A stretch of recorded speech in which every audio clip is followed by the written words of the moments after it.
नमस्कार, आप देख रहे हैं कैपिटल न्यूज। मैं हूं प्रफुल्ल गिरी।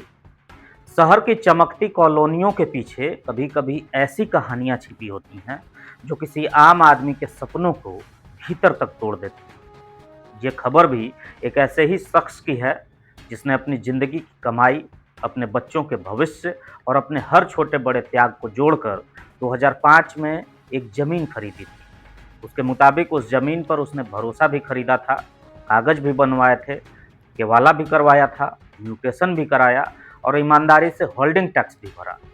लेकिन वक्त ने ऐसा करवट लिया कि 2021 के बाद अचानक उसकी पूरी दुनिया सवालों के घेरे में आ गई। जिस जमीन को वो अपना समझकर जी रहा था, जिस पर अपने हक का यकीन करके सालों से टैक्स दे रहा था, आज उसी जमीन पर कोई और दावा कर रहा है।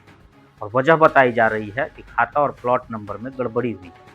हाउसिंग कॉलोनी में स्थित इस जमीन की चौहद्दी कुछ और कहती है और कागज कुछ और कह रहा है।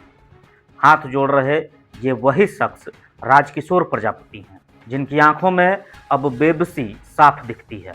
बार बार यही कह रहे हैं कि हमारे साथ धोखा हुआ है। उनका दर्द सिर्फ जमीन खोने का नहीं, बल्कि उस भरोसे के टूटने का है जिसे उन्होंने सालों तक सींचा था। इस मामले ने तब और तूल पकड़ लिया जब स्थानीय स्तर पर कुछ लोग उनके समर्थन में सामने आए। वार्ड पार्षद आसना पांडे के प्रतिनिधि, उनके पिता पप्पू पांडे और नमिता पांडे के पति चंदन पांडे ने खुलकर आवाज उठाई।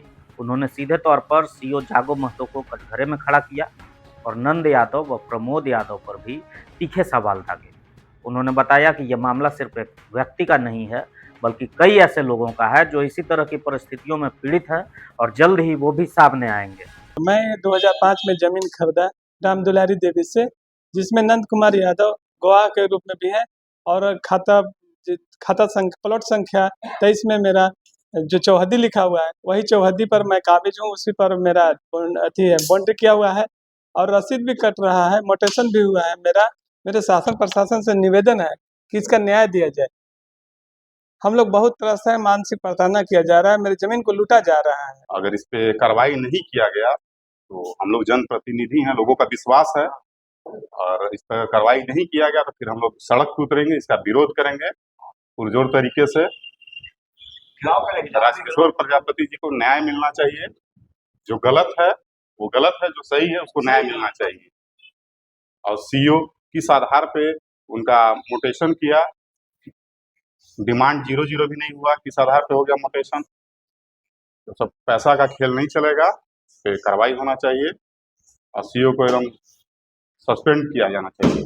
तो 2005 में ये जमीन लिए थे और जानकारी मुझे भी थी कि भाई जमीन लिए। त्रिपाठी जी का जमीन था और नंद यादव नया नया आया था, दलाली करता था, इधर लूटपाट इधर उधर करके मतलब यहाँ जमीन इनको दिवाया। वो पहचान भी बना,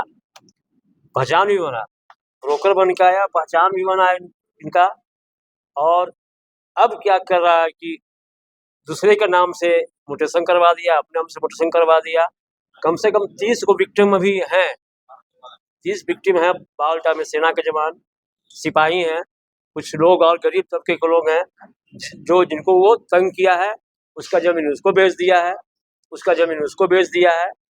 दबंगई कुछ लोगों को वहाँ रखता है, पिला खिला के हाउसिंग में गांजा दारू ये सब करता है, वहाँ रखता है, डराता धमकाता है, तंग करता है। 20 वर्ष से वही कर रहा है।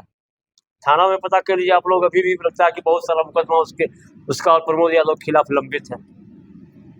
अड्डेबाजी बना के, वो अड्डा बना के रखा है हाउसिंग में। कई बार पुलिस वहां से भगाया लोगों को, लेकिन इसका लक्षण कैरेक्टर वही है, दूसरे का जमीन पे कब्जा करना, उसका जमीन को बेच देना, उसका जमीन को वहां बेच देना। ये धंधा बना के रखा हुआ 20 वर्षों से। आज हमारे फैमिली मेंबर टाइप के बहुत सज्जन आदमी है बेचारे, कुछ दिन पहले बाहर गए, यहाँ खेला कर दिया। तो ये नहीं चलेगा।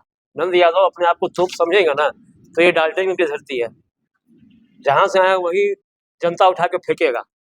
10 दिनों की और लोग भी आएंगे मीडिया बंधु के सामने, अपना जो दुखड़ा है। बहुत लोग आते हैं कागज पत्र लेके कि ये छीन लिया, वहां छीन लिया, सबको आएंगे। तो वहीं दूसरी ओर प्रमोद यादव ने इन आरोपों को पूरी तरीके से खारिज कर दिया है। उनका साफ कहना है कि जमीन का मालिकाना हक केवल वैध कागजी दस्तावेजों और खतियान से तय होता है, किसी दबाव या भावनाओं से नहीं। उन्होंने ये भी कहा कि जिस जमीन की बात की जा रही है वो संबंधित प्लॉट खतियान में दर्ज है ही नहीं।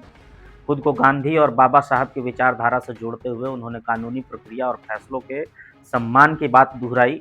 वहीं पप्पू पांडे द्वारा लगाए गए आरोप पर भी तीखी प्रतिक्रिया दी। पप्पू पांडे जी आरोप लगा रहे हैं तो जो आरोप उनके पास शिकायत जा रहा है वो थाना में जाए, कोर्ट में जाए, न्यायालय में जाए, फैसला वहाँ न होगा, न कि पप्पू पांडे जी के पास होगा। वो न्यायाधीश थोड़ी हैं, कि पलामू जिला के कप्तान थोड़ी हैं। हाँ, वार्ड सदस्य जीते हैं, कैसे जीते हैं वो हमको पता है और लोगों को भी पता है। हम उस पर नहीं जाना चाहते, हम किसी के ऊपर टीका टिप्पणी नहीं करना चाहते हैं। हम एक शांति प्रिय आदमी हैं। हम सब कुछ जानते हुए भी किसी के बारे में हमको टीका टिप्पणी करने का मेरा स्वभाव नहीं है। हमने सच के साथ रहते हैं, सच के साथ देकर के अन्याय के खिलाफ लड़ते हैं और अन्याय के खिलाफ लड़ने के लिए हजारों पप्पू पांडे अगर आ जाएंगे तो भी हम पीछे हटने वाले आदमी नहीं। हम सच के साथ रहते हैं और सच की लड़ाई में आएंगे। और जितने भी लोग संगठनात्मक जो गिरोह चल रहा है, हम तो अपील करेंगे लोगों से कि आप डरिए मत। वोट समय आप लोग बड़ी उछल कूद कर रहे थे, ऐसे हो रहा है वैसे हो रहा है। आज वैसे लोग कहाँ चुप है भैया। सच के साथ आइए और सच के साथ ही हाथ से हाथ मिलाकर, कदम से कदम मिलाकर अन्याय के खिलाफ लड़िए। अन्याय में नहीं लड़िएगा तो गरीब का संपत्ति जो स्थिति है वो बचना मुश्किल है। तो जब खाता प्लॉट अलग लड़ाई है, अलग खतियान है, जमीन का मालिक खतियान होता है।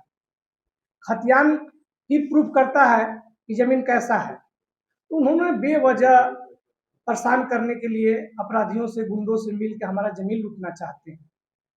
और ये जिला में कई जगह कैसी घटना आने वाला समय में देखने को मिला है।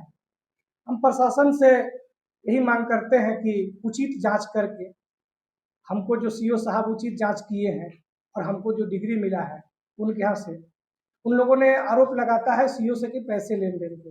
हम पुष्पा थोड़ी है। पुष्पा पिक्चर में देखे था ना कि चंदन की लकड़ी के लिए इतना पैसा दे देता था कि रिटायरमेंट तक। हम उतना तो नहीं ना दे सकते हैं। कोई भी पदाधिकारी गलत सही उतने करेगा, कोई आपके लिए नौकरी नहीं देता है। और हम लोग राजनीति करते हैं, गांधीवादी विचारधारा, अम्बेडकरवादी विचारधारा के साथ चलते हैं।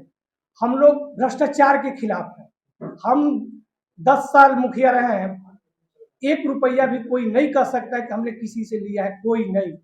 हम भ्रष्टाचार के समर्थक नहीं हैं। उचित जांच है।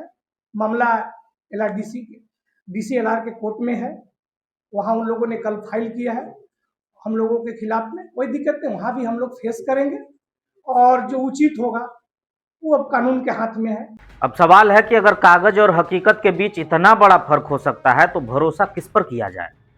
अब निगाहें प्रशासन और कानून पर टिकी हैं, क्योंकि सच जो भी हो वो साफ साफ सामने आना चाहिए। अगर किसी के साथ धोखा हुआ है तो उसे न्याय मिले, और अगर दावा गलत है तो सच्चाई भी उतनी ही मजबूती से सामने रखी जाए, क्योंकि ज़मीन का विवाद किसी की पूरी जिंदगी, उसकी मेहनत और उसके विश्वास का सवाल होता है।